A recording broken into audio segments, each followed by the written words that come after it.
Welcome back to my channel. তোমরা সবাই দেখতে পাচ্ছ যে এইখানে হুইলি মারা হবে। তোমরা অনেকেই সব কমেন্ট করছো যে হুইলি কীভাবে মারবো, NS 125-এ হুইলি কীভাবে মারবো। সবচেয়ে তিনটা জিনিস মেনটেন করতে হবে তোমাদেরকে।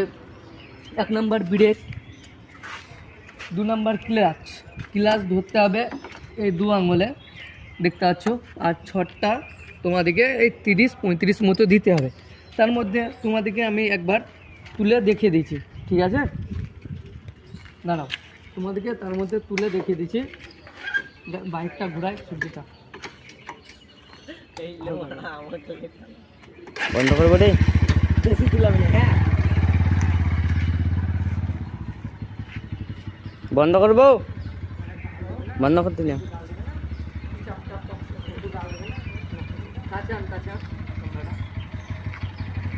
তোমাদেরকে দেখিয়ে দিচ্ছি। এই তোলা হবে আমাদের। ভিডিওটা ভালো লাগলে লাইক, সাবস্ক্রাইব, কমেন্ট করে দিও। তোমাদের লেগে অনেক কষ্ট করে বন্ধু ভিডিও বানাচ্ছি। বড় ভাই হিসাবে, ছোট ভাই হিসাবে একটা সাবস্ক্রাইব করে দিও বন্ধু।